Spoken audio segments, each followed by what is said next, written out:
ये कहानी एक लड़के की है जो अपनी छुट्टियों में अपने घर आता है। एक जवान लड़का है, इसलिए वह भरपूर जोश में है। यह घर की नौकरानियों के साथ क्या क्या करेगा, हम आज के वीडियो में आपको बताएंगे। हेलो दोस्तों, आज मैं जिस मूवी की बात कर रहा हूँ, यह मूवी सन 1986 में रिलीज हुई थी। मूवी स्टार्ट होती है और हम 16 साल के रोहन को देखते हैं, जो छुट्टियां होने के कारण अपने हॉस्टल से घर जा रहा था। उसको लेने उसी के घर की एक नौकरानी लेने जाती है, जिसका नाम है मिस निर्मला। जब वह रोहन को लेकर घर आ रही थी, तब मिस निर्मला की छाती जोर जोर से हिलती है। तब रोहन उनको बुरी नज़र से देखता है। मिस निर्मला को ये भी पता था कि रोहन क्या सोच रहा है, पर वह उसे कुछ नहीं बोलती है। जब रोहन घर पहुंच जाता है, तब घर के सारे लोग उसका स्वागत करते हैं। तभी रोहन की मम्मी की नज़र उसकी पैंट पर पड़ती है और वह रोहन से पूछती है कि ये क्या हो गया। तब रोहन की मौसी कहती है कि कोई बात नहीं, इस उम्र में ये सब होना आम बात है। जब वो घर आ रहा था, तब उसके साथ ही कांड हुआ था। उस घर में बहुत सारी नौकरानियां थी। रोहन की एक छोटी बहन भी थी, जिसका नाम था कोमल। रोहन और कोमल की आपस में बहुत बनती थी।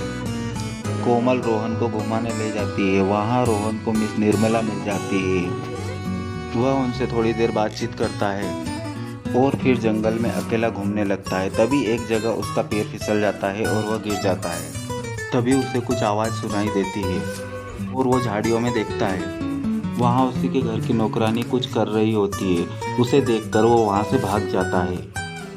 रात को रोहन अपने कमरे में होता है और उसे कुछ आवाज़ सुनाई देती है, और जब वो खिड़की में से झांकता है तो उसके घर की नौकरानी दरवाजे में आधी फंसी हुई होती है और उसे पीछे से कोई पेल रहा होता है। नौकरानी का काम हो जाने के बाद वो अपने कपड़े ठीक करती है और वहाँ से चली जाती है। रोहन जब अपने बिस्तर पर सोने के लिए आता है, तो उसकी सिस्टर पहले से ही उस बिस्तर में छुपी हुई होती है। रोहन की सिस्टर उसको बताती है कि अपनी मौसी अभी तक कुंवारी है और उन्होंने किसी के साथ कुछ नहीं किया है। ये बात उसके घर की नौकरानी ने उसे बताई है और उन्हें मर्दों से डर लगता है, इसीलिए उन्होंने शादी नहीं की। अगले दिन रोहन और कोमल एक नदी के किनारे पर आते हैं, जहां उनके घर की नौकरानियां नहाने आया करती थी। थोड़ी ही देर में उनके घर की नौकरानियां उस नदी पर आती है, जिनको देखकर रोहन और कोमल पेड़ पर चढ़ जाते हैं और उनकी बातें सुनते हैं। तभी वहां 3 आदमी आते हैं। वह नौकरानियों को देखकर उनकी तरफ मुंह करके पेशाब करते हैं। आगे हम देखते हैं कि उस घर पर रोहन की बड़ी बहन और उसके जीजा आए हुए हैं। तो घर के सभी लोग उनका वेलकम करते हैं, और जब रोहन की बारी आती है तो वह रोहन को सिर्फ हेलो बोलकर घर में चली जाती है। रोहन को कुछ समझ में नहीं आता है कि मेरे साथ इतना मतभेद क्यों हो रहा है। तभी वहाँ कोमल आती है और वह रोहन को चर्च में लेकर जाती है। वहाँ वह दोनों छुप छुप कर उसकी मौसी की बातें सुनते हैं, जो फादर के पास अपने गुनाह कबूल करने आई थी। वह अपने गुनाह कबूल करते हुए कहती है कि मुझसे बहुत बड़ा पाप हो गया है, और वो कहती है कि जब से रोहन घर पर आया है, मैं उससे प्यार करने लगी हूँ। वह रोहन के प्यार में इतनी पागल थी कि कभी कभी उसे रोहन के सपने तक आते थे। रोहन ये सारी बातें सुन रहा था।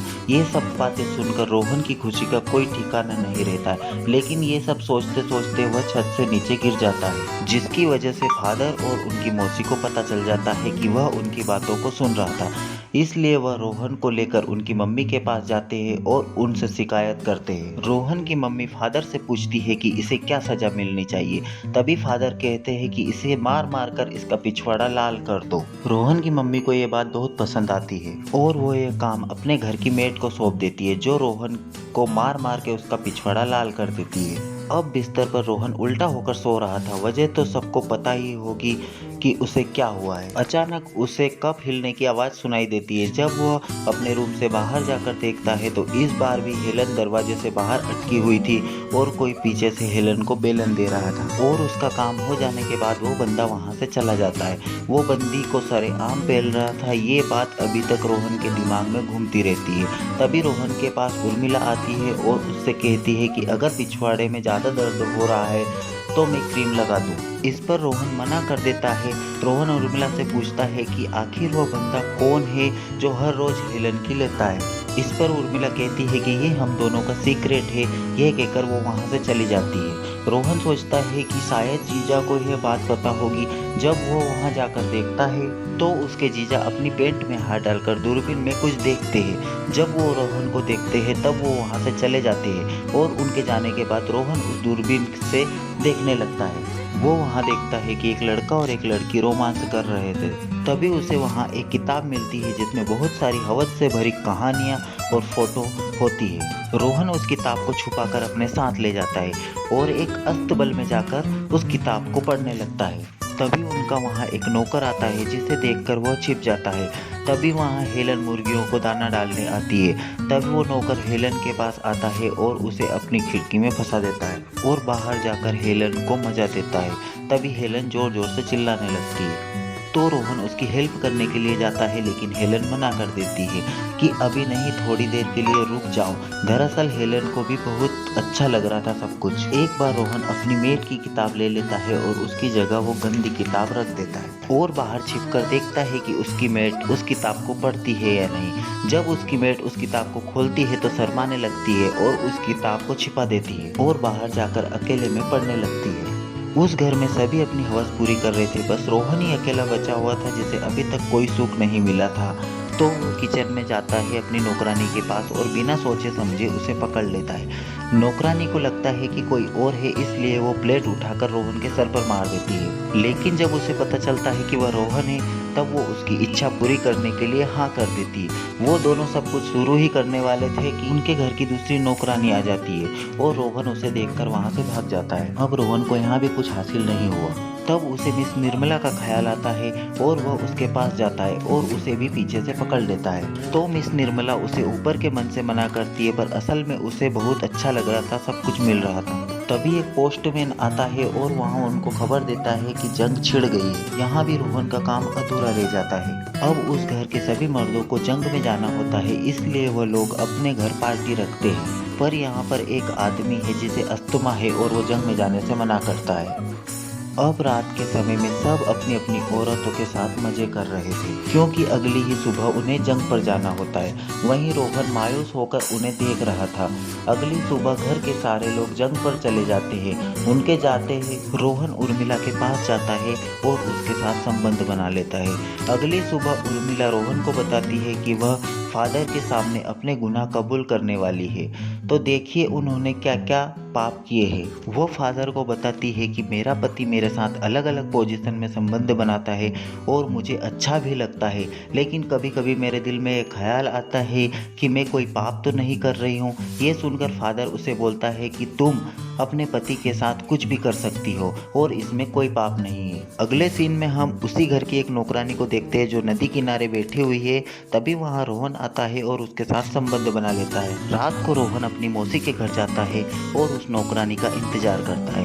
थोड़ी देर बाद वह दूसरी मेड आ जाती है और रोहन उससे बातें करने लग जाता है और बोलता है कि आपने कभी किसी के साथ कुछ किया है या नहीं, अगर नहीं तो मैं आपकी मदद करता हूँ। ये सुनकर पहले तो नौकरानी नर्वस हो जाती है और थोड़ी देर बाद रोहन को हाँ कर देती है और रोहन उसके साथ भी संबंध बना लेता है। अगले दिन रोहन अस्तबल में जाता है जहाँ उर्मिला घोड़े को साफ कर रही होती है और वहाँ रोहन उसे इम्प्रेस करने की कोशिश करता है और वो मान भी जाती है और रोहन उससे भी संबंध बना लेता है। अब रोहन के कमरे में लड़कियों की लाइन लगने लग गई थी। एक जाती थी तो दूसरी आती थी। कभी कभी तो रोहन एक साथ 3 लड़कियों को अंदर बुलाता था। एक दिन उर्मिला बताती है कि वो प्रेग्नेंट है। ये सुनकर रोहन को टेंशन होने लगती है और अब जंग खत्म हो चुकी थी, इसलिए घर के सारे लोग वापस आ गए थे। अब रोहन से घर की सारी नौकरानियां बोलती है कि हम प्रेग्नेंट हैं, अब क्या किया जाए, क्योंकि ये बात का पता अगर रोहन की माँ को चल गया तो वो उसकी गोटियां निकलवा देगी।